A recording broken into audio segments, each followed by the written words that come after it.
Welcome to Little Talks, your weekly dose of marketing news, trends, and insights from Littlefield Agency. Grab your coffee, turn up the volume, and let's get into it.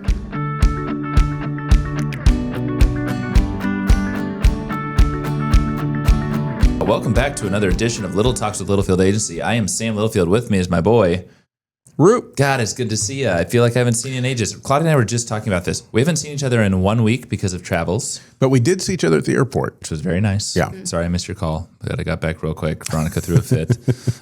So I am fresh off of a relaxing beach vacation. We don't really travel in the summer for beach time because it's hot and crazy. Unbelievable time. I went southeast. Yeah, we went west. You guys went west. And you were back to HubSpot's inbound conference. And we can't wait to hear all about it on this episode. That's what we're going to talk about. We're going to do a high-level recap of the things that Claudia and I saw and learned and experienced at Inbound this year. So this will be great. Next week, I am in. We have our second Magnet meeting of the year, so you will actually have Claude and Roop do a deep dive on one of the topics we will kind of broach today, which I think will be great. But in the meantime, we have you guys. You guys are world travelers. Yeah. From San Francisco. Tomorrow you go to Mound Ridge. Mm-hmm. Yeah, we got back from. I almost said Boston. We got back from San Francisco. I want to hear about the difference, by the way. Yeah, we got back. There is one. We got back from San Francisco about 9:30. It was 10. I don't even know. Yeah. And on Saturday night, we got in clean, we left clean, which never happens in Boston. Never happens. And I was going to say that the good luck was me. Yeah. And I didn't want to jinx it until we got our bags. That's smart. And That's smart. That's fair. It was me. But we luck. just got back. I feel like we've been gone a month, and tomorrow we're going to be in Moundridge, Kansas, doing some lo-fi content shooting. And then the next day, and then Wednesday afternoon, we're going to Ditch Witch of Oklahoma to do some more lo-fi content shooting. I love it. That's wonderful. We got a lot. There's a lot of moving pieces right now. Mm-hmm. We have you all traveling. We got our guy Trent over across the pond in the United Kingdom. Grasshopper Trent. I'm across the pond next week in Paris not Paris, Texas. Will you see Trent in Europe while you're there? No, he comes back in a couple of days. Oh, okay. It is kind of funny. We talked about the timing of that. But I've got my second Magnet meeting of the year. I am chairman of Magnet Global. For those of you that do not know, our agency, we've been in it for 35 years. My dad was a chairman. I'm now chairman. And it is a group of independently owned marketing and advertising agencies across the world. We have agencies in Europe, we have Australia, APAC, South America, and a majority of the agencies are in the United States. So it is a time for us to get out of the weeds and think 30,000 feet on how we become a better leader, how do we do better work for our clients, and take a guess on the main topic for next week, Roopster. How many letters do I get? 2. A and I. So I'm very excited to be there. I've got some very, very close friends within that network, and I can't wait to be reunited with them, and then we're back at it. Magnet's great. We do a lot of networking and just discussions and learning and stuff internally with their internal. It's the best investment we make every year. It really is. So, Claude, we're going to do kind of a 30,000-foot highlight, and we're ready to dive on in. Sound good? Yeah. Okay. Ding. So today's topic, of course, is going to be Inbound 25. So I got to start with a major question. Okay. Boston versus San Francisco. Pros and cons. Yeah. So they announced they moved to San Francisco last year, and I think that was mostly because people on the West Coast were tired of traveling to the East Coast. And to be fair, San Francisco is a big tech hub. It was crazy. All the billboards, all the signs. I've never seen that in my life. Everything was tech related. Everything was some service. It was all taken over. Yeah. AI takeover. It was all It was tech. everywhere. It was crazy. Like baggage claim carousel. Yes. No, like we were greeted by like ads for AI and Yes. it was insane. It was crazy. For different servers and platforms, it was everywhere. How many total attendees were there, by the way? I didn't get a total count, but probably 10 to 15,000, I guess. Nice. All right. Anyway, so San Francisco and Boston. So San Francisco was good. I liked San Francisco. I love San Francisco. In fact, great food, fun culture. I love the town. The convention center where it was not as spread out. It was more like 3 or 4 stories tall, and you kind of took a minute to get used to that after you've been going to Boston, which is really Boston is just miles big open and room miles, and I think I liked Boston better. Okay, and they're going back. This was my first impression of it, but that's true. It wasn't like. It was confusing and like some of the, I don't know. It took about a day to get used to, maybe a day and a half. they are going back to Boston. They announced that before this one even started. But you got to think. Here's my question, right? They're headquartered in Boston. Bingo. They're headquartered in Boston. What are the behind the scenes something that happened? Yeah. Did someone forget to book and also this was 2 weeks earlier this year. I was looking. We were over there September 18th last year. Yeah, and I think I saw they're already selling tickets for next year. I think September 17th. Okay, is next year. that makes a little bit more sense. But anyway, something must have gone awry behind the scenes. Something happened. But they salvaged it. They did, and look, I'm not going to be mad at it either. Like it's a good event. It's fun to learn all that. But like just in terms of like my body readjusting from the time zones and all that, 2-hour time difference makes a difference. Man. It got you a little bit. So okay, I want to hear Roop and then Claude. Scale of 1 to 10 before we dive into some treetop topics here. Okay. How would you rate your overall HubSpot experience? Oh, I'm going to have to compare it to past ones. And then she's brand new, so it'll be fun to.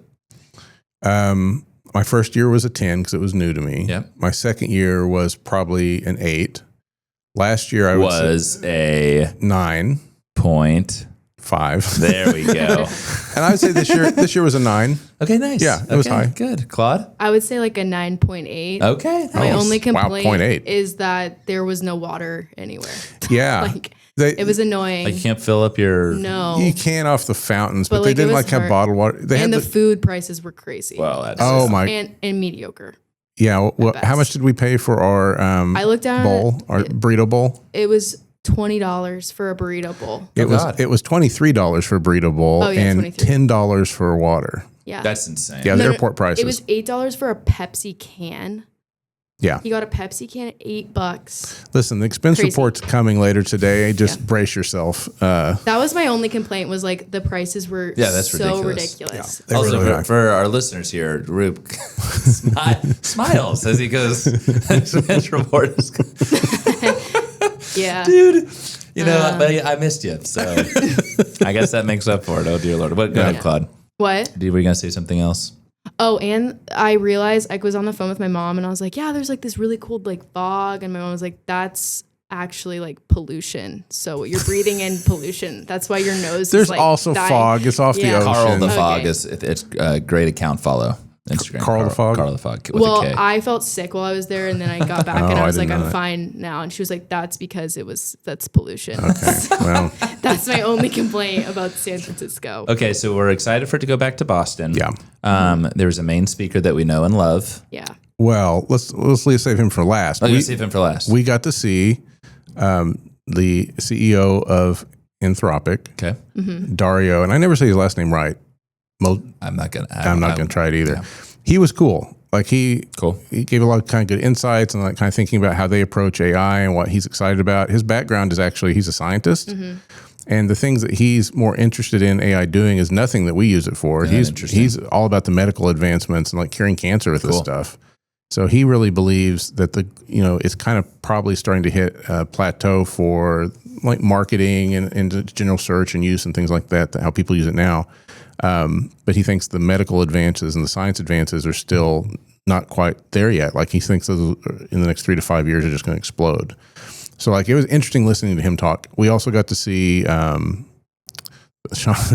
Evans from Hot Ones. Yeah. He interviewed the CEO, co-founder, of HubSpot, and that was pretty fun. We learned some stuff about HubSpot through that.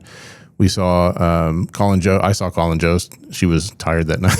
Yeah, I was like beat. I saw Colin. They're long days. Yeah, they are. And again, the time zone. Colin Jost was funny. They always have a comedian that was good. And then Amy Poehler kind of wrapped it the last day. Pretty funny.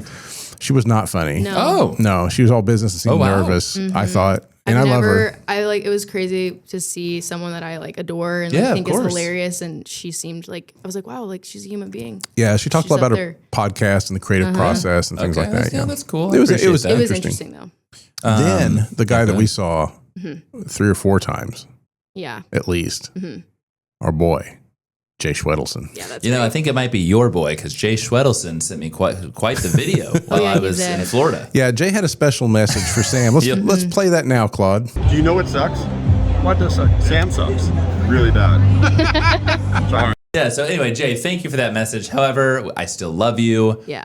You're going to be on our podcast later this year. Yeah, we're gonna have Jay back. Get you back on here via StreamYard. And also, how did he do it? Did he have the energy? How many Celsius did he have? He said he's cutting back. I think he was down to 1 or 2. Okay, that's good. But yeah, no, he still had the same energy. He had, I've seen him every year. So some of the parts of his decks, I'm always like, okay, I remember this. This is the same. He brought new stuff this year. There was new things that we learned about emails and open rates and click through and best practice and things to test and all this that Cool. we'll talk about in a future episode. But yeah, it was great. And I want to give him a shout out because I tried to buy it while we were there. At the end of each one of his sessions, he has a book coming out. It's kind of That's big time. Yeah, it's no easy feat to write a book. It's a dumber people have done it or stupider people have done it about marketing. Yeah. And it doesn't come out until I think April of next year, but you can pre-order it on Amazon, and 100% of the proceeds go to cancer charities. That. Jay, Yeah, man, that's amazing. So just really, really not. I mean, even before I definitely want to support the cancer stuff, but like I was like, oh, Jay wrote a book. I'll read that. That's cool. That's cool. Oh, Jay, I can't wait to have you on the hot podcast. Yeah. That is Only amazing. asking more about congrats that. on that book. We will for sure bring that up. And then, hey, let's give us high level. What did HubSpot talk about? What are new releases? And then what is like a major takeaway that we need to further and deep dive discuss in the weeks to come? Yeah, so AI was again the main topic of conversation, and I think last year at Inbound, HubSpot felt pretty proud of how they had integrated AI into their systems. And honestly, looking back at it now, that seems so elementary compared to what they're doing now. Just being there last year with you and Adriana and Joy and Sean, I remember this idea of AI agents was so crazy, and now it's like, it's just part of the and it never was really quite. Hell, it seems like 2 years ago. I don't think that what they told us about last year they did release, but it never really quite reached the promise or tickled the imagination. I think in the way this year it really is. Agents are legit now on the platform. These are the new products they announced. I'm just going to go through them. There's a marketing studio, which allows for quicker, faster iterations of content creation and customization and personalization. They called it hyper-personalization. Mm-hmm. Okay. And hyper-personalization means the right type of content with the right messaging for the right person. So in the same way that you can kind of tailor your ads based off what I know about, or segment your email list based on what I know about the audience, doing that with content in a real-time way. And the Marketing Studio kind of helps with some of that. They've renamed Operations Hub, which sounded so government level. I don't know what that one means. Data Hub, which is exactly what it is. Data Hub's awesome. Data Hub has the promise of, and I've played with a little bit of this. Data Hub has the promise of connecting really any outside data you want into HubSpot, which you could do some of that before, but there was a lot of kind of chicken wire behind the scenes. This looks a lot more seamless. Data Hub looks great. Breeze, which is what remember that from last year. Yeah, that's that was their big announcement with AI. They called their AI system Breeze. It's full on now Breeze agents. So they've packaged up agents based on what they know marketers need and want, and they're just sitting there ready for you to start firing off. And you can create your own as well. Love that. Still, they have a thing now called Smart CRM, which I initially thought, isn't that what HubSpot's supposed to be, a Smart CRM? That's weird, but and I bet that gets renamed. But Smart CRM is a hardcore data enrichment, and it's free for everybody. So if you have a HubSpot account, you have this now, or you can turn it on if you go into the future updates area, which I think we talked about in a previous podcast. It's kind of a hidden thing in there. But data enrichment is great. So Sam, if you've got a client or a prospect that you're after in HubSpot, you can now, and all you have is the email address and their name. Smart CRM will go through and fill everything else out for you. It'll amazing. say, you don't have these things, so let's fill this out. You can add now smart fields, AI-driven fields. So on a contact, you might say, I'm going to make something up that's probably not possible, so don't hold me to this. But say you want to know that person's salary range, just to get an idea of like where they are in life, right? You can add a field to a contact called salary range, and you can have AI go do that research and populate that field on the fly as those contacts come in. And that's the one that kind of blew me out for Smart CRM. I was like, oh, wow, these smart fields are pretty cool. Like you can do a lot with that. I don't know what I'll do with it yet. And they give you some examples and show you through it. And we'll go through those also in a future podcast. And then the big one. Yes, the big one was Loop Marketing, LOOP. And for reference here. Not Roop Marketing, Loop Marketing. I'm having a pina colada beachside, and Roop is blowing up my phone. I'm so sorry. You're on vacation. I feel bad. Do not apologize. I'm always, I've always got the business on my mind. Roop lost his mind with loop marketing. And you're like, dude, I'll explain it later, but this is legit and it's going to change everything we do. I put together a 19-slide deck on the airplane back. Yeah, here we go. To show you plane. about I this. look over, I'm dozing off, and he's typing away on his laptop on the plane. It's awesome. So what HubSpot did here is reimagine its marketing hub they're now called segments. You don't build lists. They're called segments, which makes way more sense in CRM world. Lists are based on email. Segments are based on marketing, right? So now it's called segments. Personalization, marketing studio, all these things go together into an AI-powered canvas for audience insights. Campaign orchestration and real-time collaboration. I'm reading from the description because it is complicated to explain. So things are no longer linear. They kind of look at how AI is adjusted and just how people live now. Fewer people go to websites, traffic's down because of things like search results and AI results. And they see that increasing in time. And the way brands are put in front of their customers is no longer, here's my ad, here's my digital ad, and here's my logo, and cool, let me click it, right? You can experience brands now in AI results. You can experience brands, of course, on social and all kinds of places. And it's not really so much a funnel anymore, the way they look at it in the AI world. So this is a marketing playbook for the AI era or AI age, I think is what they said, which made a lot of sense to me. When you kind of look at it, you're like, okay, one person can't, or even a team of people would have a tough time keeping up with a lot of this.